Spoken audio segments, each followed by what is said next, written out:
Zero Hour is a nuclear platformer with a twist. It's the CoCo Show, episode 32.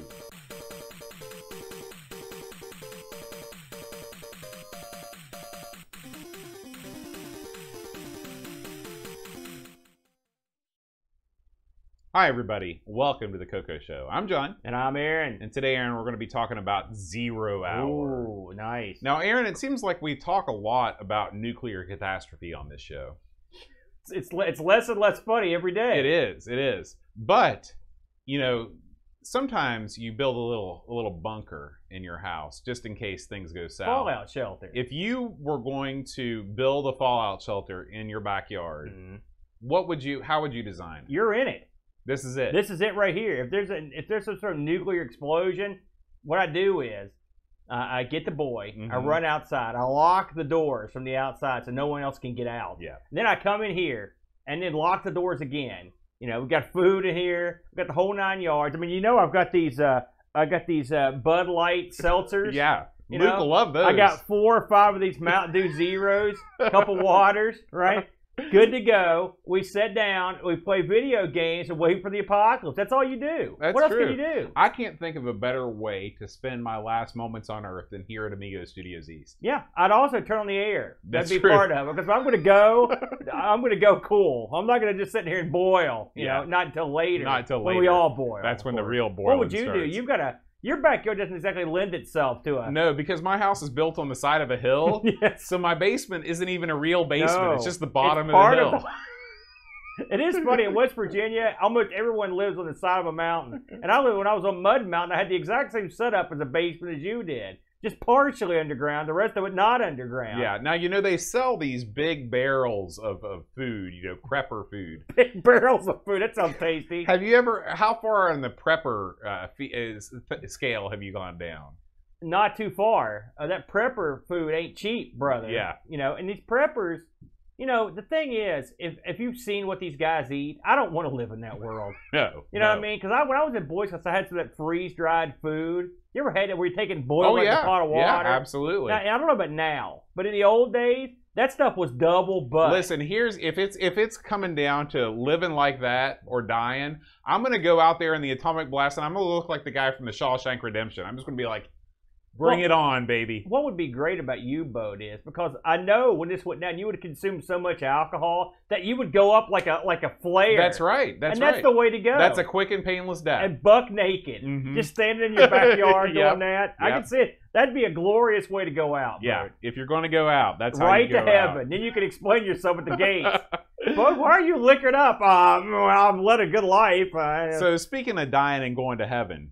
Oh, I had a nice real lead good in. time playing this week's game of the week. But before we get into that, Aaron, it's time to talk about the heavenly hosts themselves, RetroRewind.ca. Oh, yes. What do we have to say about these guys except the good stuff? Listen, if you are a CoCo enthusiast and you haven't been to RetroRewind.ca before, I highly suggest you go there because they offer a full range of hardware and software options for you to entertain and illuminate yourself with all the goodness that is the CoCo.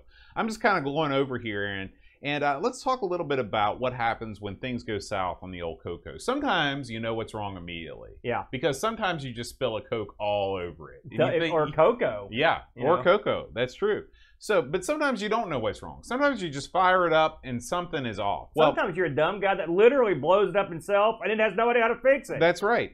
I could have used this diagnostic cart exclusively available over at Retro Rewind, Aaron. You can do all of the tests, including cassette, keyboard, joystick. You can test each component and see which one of these things is giving me problems. And then, if you don't know how to fix it yourself, Frank's got you covered. You send it up to Retro Rewind and he'll fix it right because he's got the tools to do the job correctly. He's not messing around with a cheap soldering iron over at some bench. Everybody's got a bench these days. I'm live at the Retro Bench. Yeah. Listen, you don't know what you're doing. Send it to Frank. He knows what he's doing.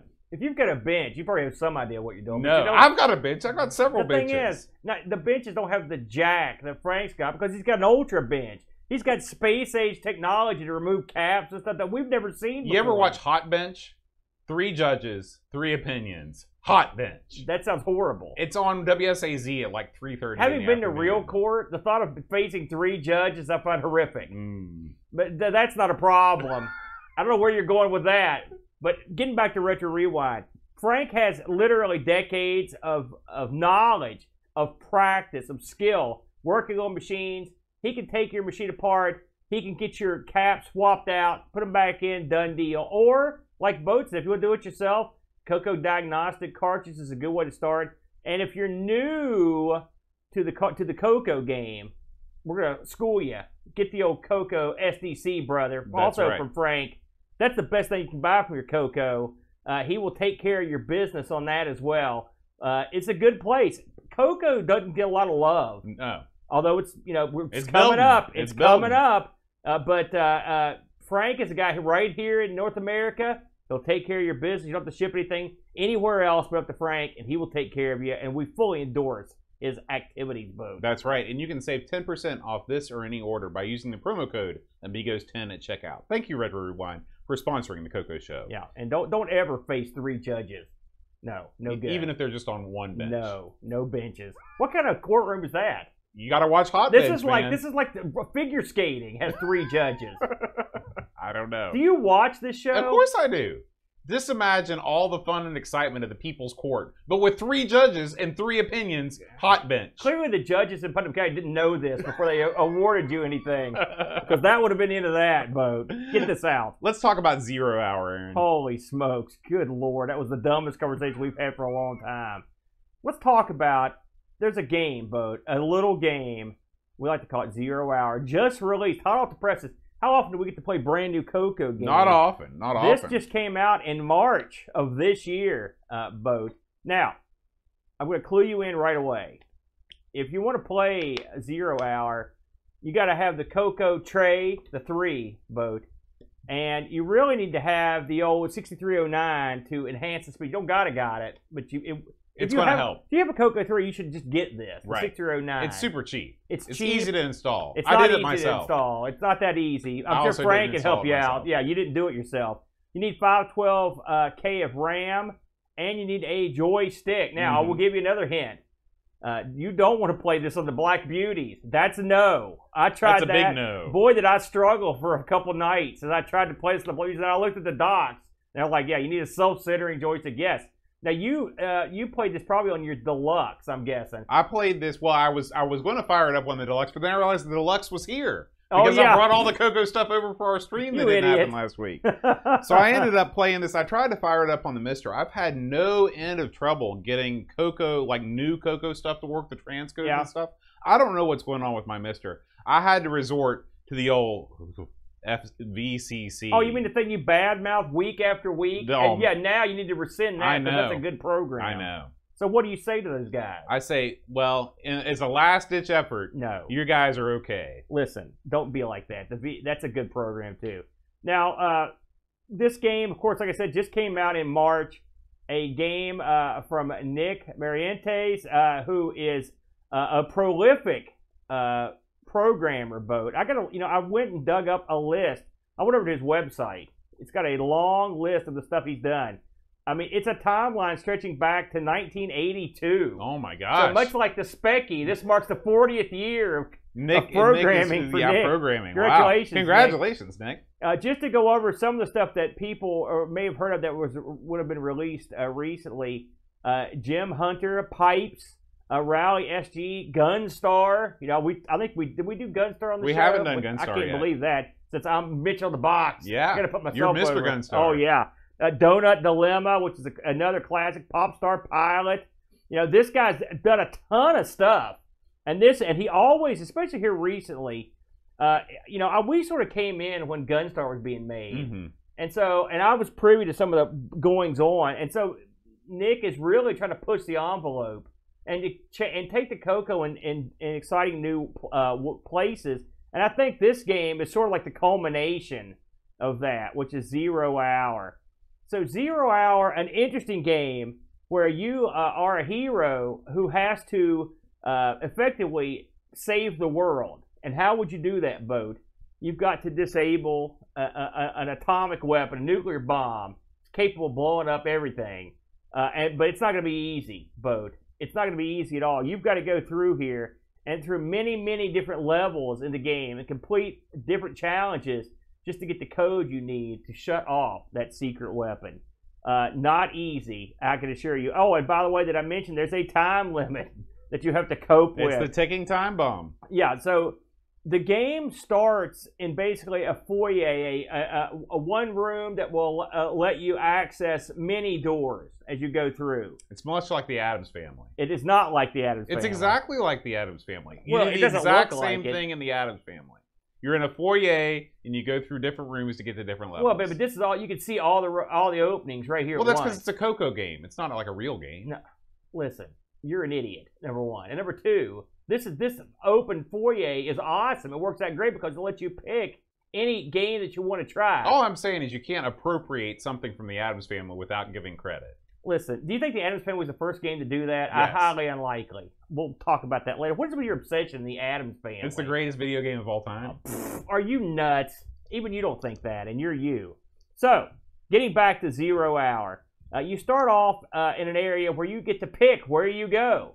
Right? You've got elevators, or you've got basically like platforms that move up and down that will put you beside a door. When you go into the door, in each door, there's a different area, okay? First of all, this game, just this room by itself, is more graphically impressive and large than a lot of CoCo games. That's true. Back in the That's day. true. And the movement of your guy is quite impressive. You know what it reminded me of? What? Is the animation on Impossible Mission. A lot of people have made that. This game has shares some interesting similarities to that game. Also, it's aptly named because much like that game, I found this to be an impossible mission on its own. So I just want to. There's so many different rooms. I want to touch on them briefly, just to give you an idea of the flavor. Now, like I said, you play a guy. He just looks like a mild-mannered guy. In fact, he almost kind of looks kind of doofusy. He has strange elbow posture. Yeah. And his jump, he's no Olympian. No. But I mean, He looks like a normal guy. Like if this had happened to a normal person, Right. they'd probably strut around this place with their elbows back just like that. You know, and here's the thing. He knows what he's up against, and he's an everyman. That's what makes him an interesting hero. Because he's got to go through 12 main gameplay levels. 12, Bode. Mm-hmm. What does that mean? That means inside this game, Nick has put all sorts of diabolical rooms a la like a manic miner to suffer you through, to get through. I'm going to go through some of these in no particular order, Bode. So the first room I want to talk about is an acid room. And this kind of gives you a flavor for a lot of the game. A lot of these rooms will contain robots, elevators that move up and down. When I say elevator, I mean like a moving platform that goes up and down.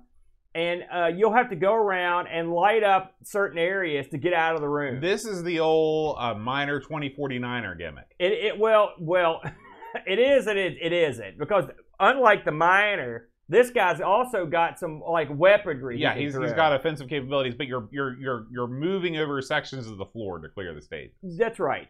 And so when you move in this, you move left and right on the joystick, just like you would expect, and fire button jumps. If you pull down, hit the button, you launch a bomb, basically. And the bomb launches at like a diagonal downward trajectory. So you have to sort of be very careful.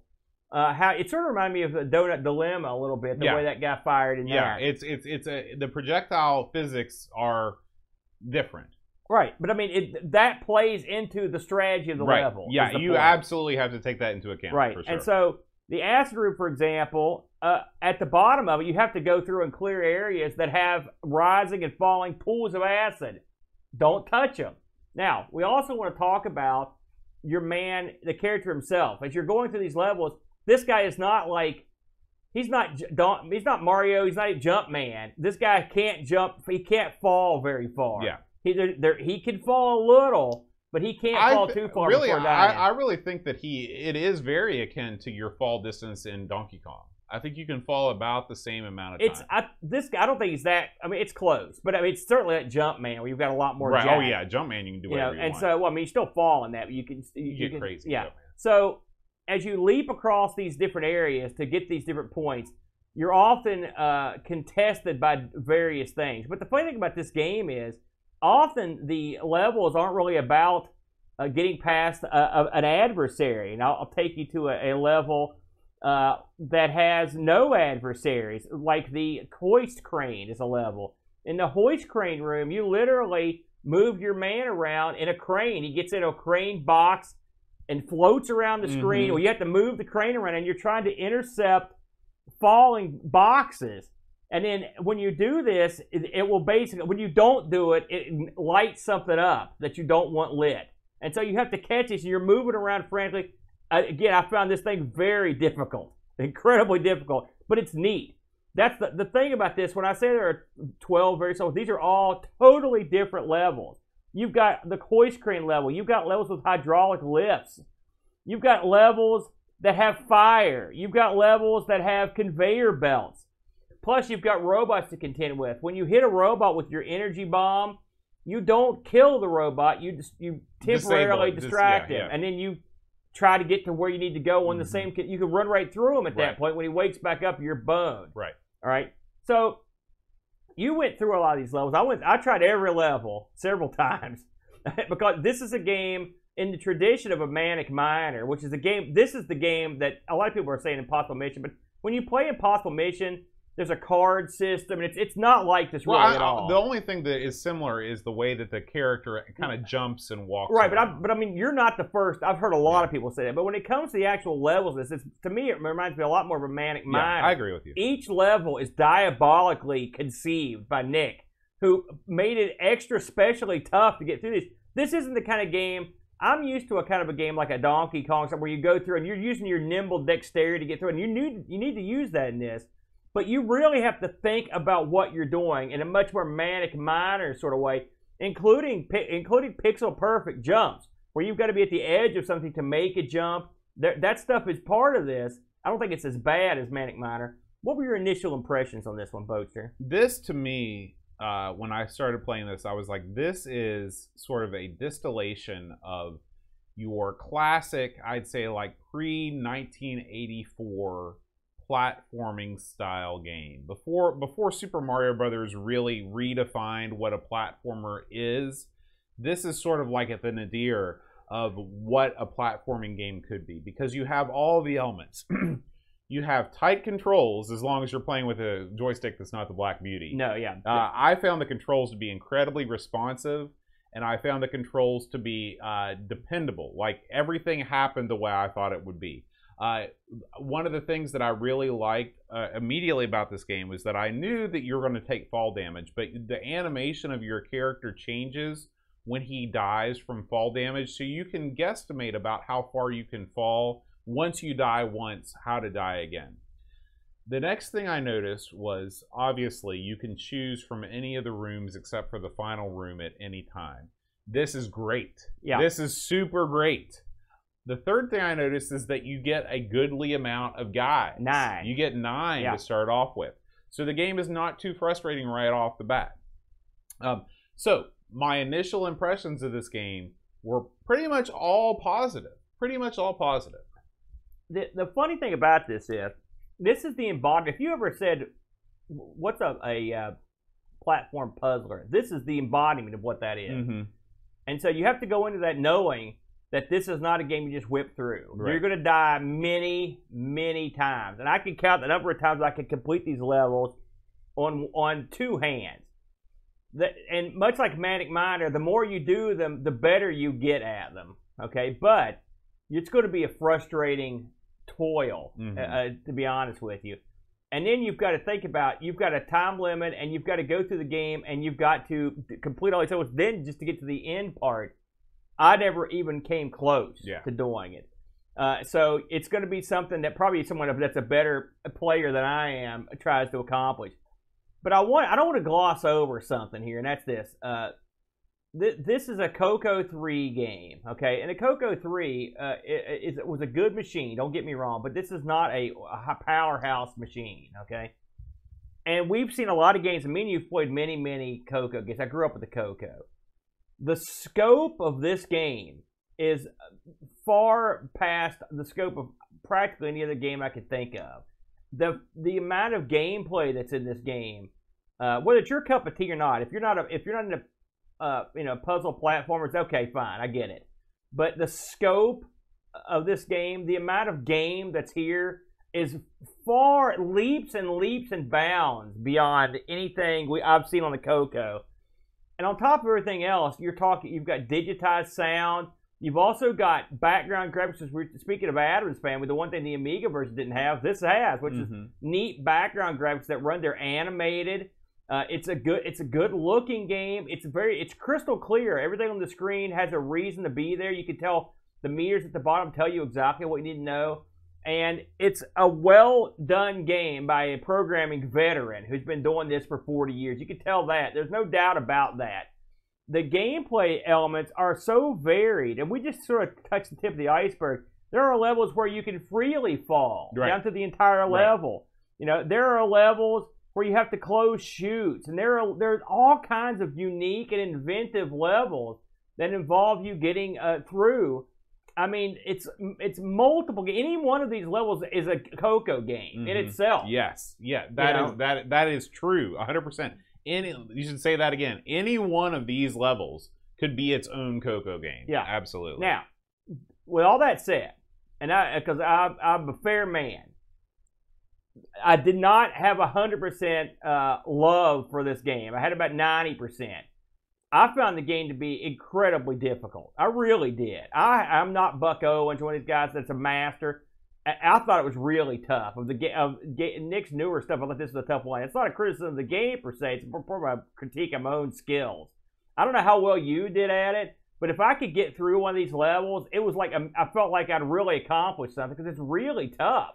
And it's one of those games, like I said, it's a game that you're going to have to sit down just like a manic miner, and you're going to have to toil at it for hours and days, right? And eventually you'll get it, but I didn't get there. How was your success at this? I did okay at this. I beat a couple of the levels. I played so long with the Black Beauty on this too, and it was so hard. Yeah, I cannot imagine. Yeah, I cannot so imagine. Hard. And speaking of which, if you're watching the playthrough right now, Buck Owens' playthrough, he does beat the game, but the final level is grayed out. It's pixeled out, so you can't see the final challenge, which I think is cool. I'm glad that Buck didn't ruin it for everybody. As far as I can tell on YouTube, Buck's the only one that's beat the game that I've seen video of.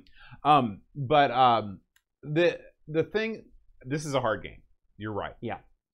Here's the thing, though.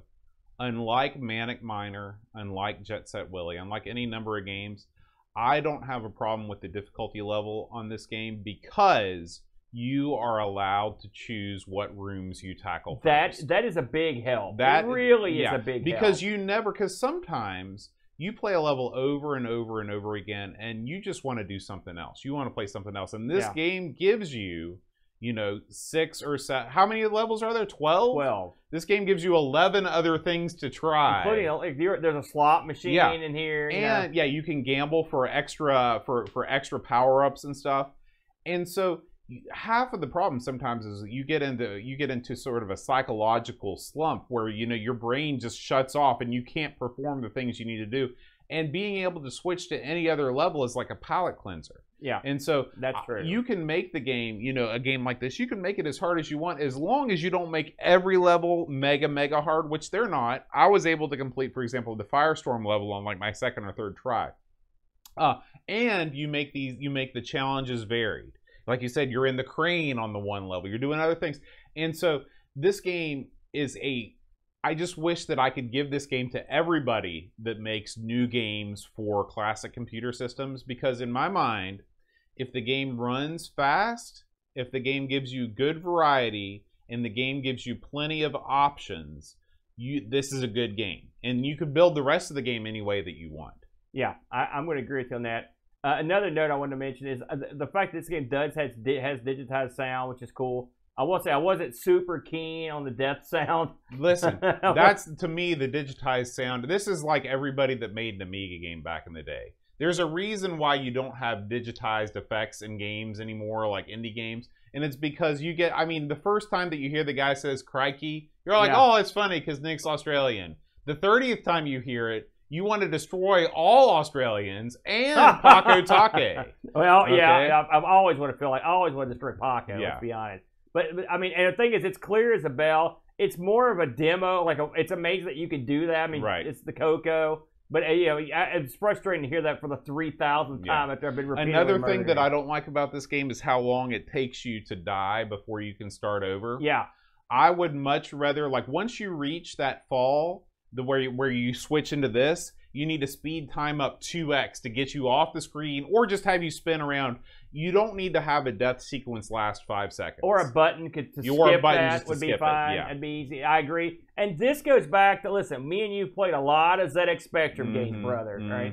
And games where they kill you repeatedly. Yep. And again, this is the CoCo gift to the ZX Spectrum gamers. Right. This game is going to be very popular amongst the European Because crowd. I'll tell you what, that's what Manic Miner did right. Is when you die on Manic Miner, you go and then you're back. And you're gone because you die so much. Right. You know, this game is not quite that deadly, but it's deadly enough to where I agree with that. Any game that makes you wait for a while, as a gamer, that drives me bananas. Yeah. But these are pity pat minor criticisms. They're minor quibbles. I have one other minor quibble before I forget. Go ahead. When you enter a door in the foyer, you press up once to open the door, and then you press up again to go in. Yeah. There might be a reason that I don't understand why that's the case, and if there is, that's fine, but I couldn't figure out why. You need to just be able to press up and go into the level. Yeah, but I think this, with all that said, and we know Nick. I think Nick's a great guy. He's a great programmer. So I'll try to be impartial. But I say this from a neutral perspective. This sets a new standard for color computer gaming. Absolutely. And every CoCo game that comes after this is going to have to live up to 0 hour. Like, I mean, we often talk when we do like a show like the Amigas or something. Could this have been released on another system?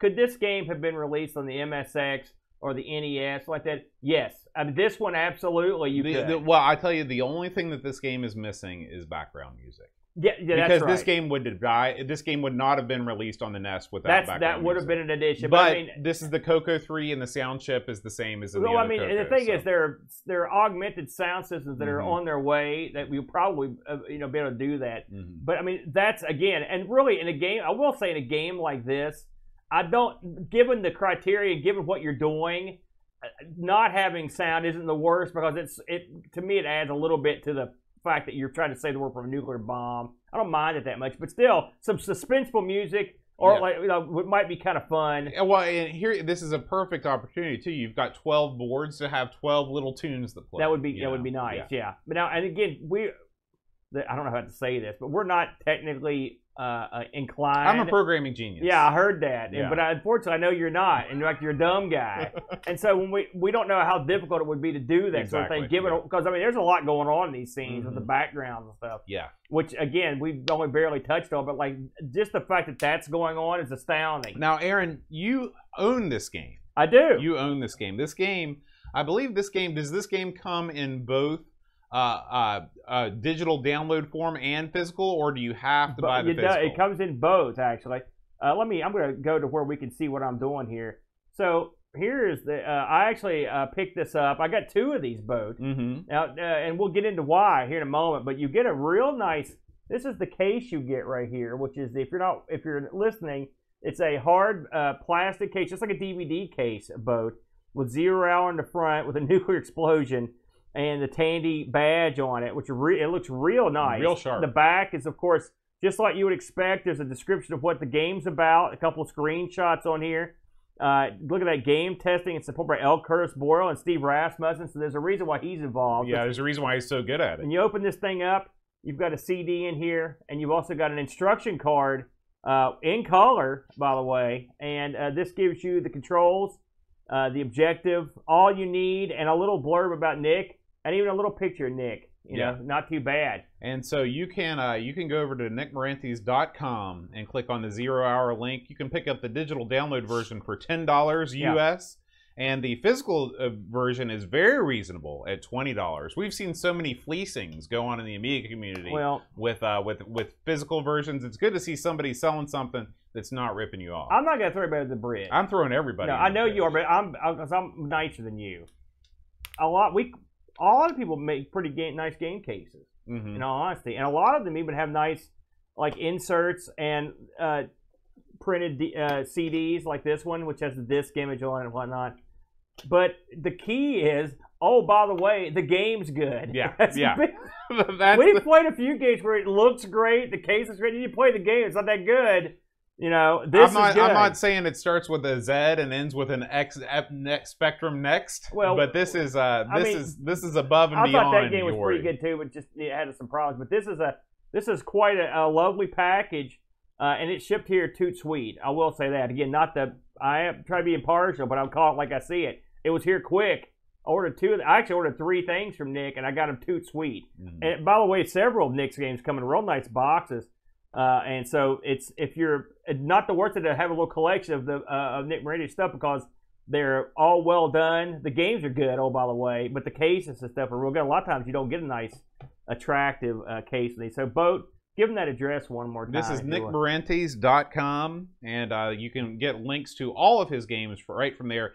Try to avoid it on mobile. Not optimized for mobile, but on your PC it'll load just fine. I also will say I played this on a real hardware Boat. And I played this on my CoCo 3. I've got the enhanced chip on mine. I've got plenty of memory, brother. L. Curtis Boyle, years ago, when I got back into the community, he's like, listen, here's what you need to do. Don't ask any questions. The good games are coming. And I was like, well, they're here. He was right. And so I went ahead and got mine done.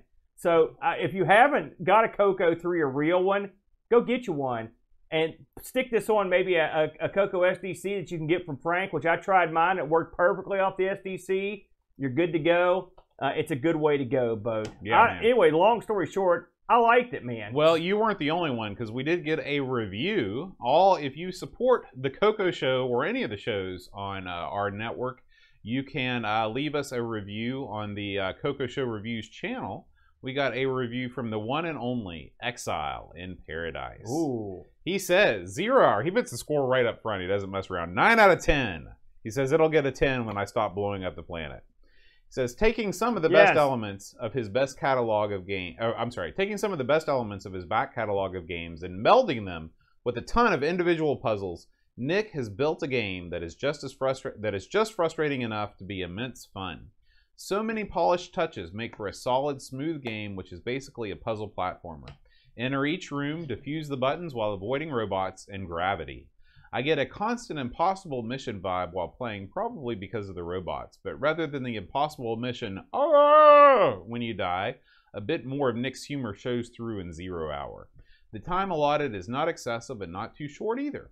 There's room to gamble for some time bonuses in the casino room. Lives and EMF bombs start good, and if you carefully manage them, you'll rarely find the need for more, except for certain rooms. You choose your path through the game. There's nothing forced about which puzzle room you try to complete, which is nice for a more casual gamer like me. No spoilers on the ending, but it's definitely a Nick game is all I will say about that. Well worth every penny and very replayable. A solid win for a constant pickup game that really makes the CoCo 3 shine, much like Nick's previous work. Get this or be a sad puppy. And Curtis Boyle writes a quick review. He says he's been sick a few days, so if you feel better, Curtis, so no full review. I hope that the game, let's try this again. I can sum up the game as a great game with lots of variety and gameplay between the levels, excellent background cog animations, and the ability to do levels except the last one in any order you want, all being pluses. Yeah, and that's from somebody who is working on the game himself that we've seen. That's going to should be an interesting release. We know plenty of people that work on games, and we're very fortunate, Bo, to know people like Happy Coding, whatnot. And it's not one of the things that makes it great is a lot of these guys that are working independently are doing great work. And Nick is no exception. I strongly urge you to check out some of his other games. Donut Dilemma, Gunstar. These are great games. And 0 Hour. I didn't think he could best a couple of these. I'll be honest with you. Like I said, you know me, I've played a lot of his stuff, Bode. But this right here is a tour de force. If you've got the patience and you've got the CoCo 3 to play it or a nice emulator, this is your Huckleberry right here. I would grab it today. Yeah. All right, Aaron, before we get out of here, we need to give a big shout out to the CoCo Games Selection Committee. These guys choose all the games we play, and they are pillars, one and all of the CoCo community. So a big Tandy thank you to Robert, Alan, Murphy, and Steve Rasmussen. Thank you, boys. Thank you, Steve Multiple, for also providing us with this footage that we're showing, Steve too. saved our bacon on that. All right, Aaron, it's time to bid a fond farewell to Zero Hour.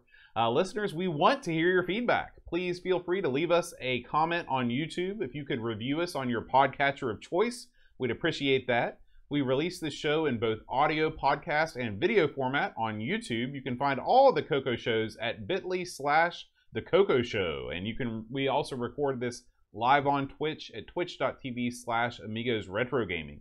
If you want to support the show, you can visit patreon.com/The CoCo Show.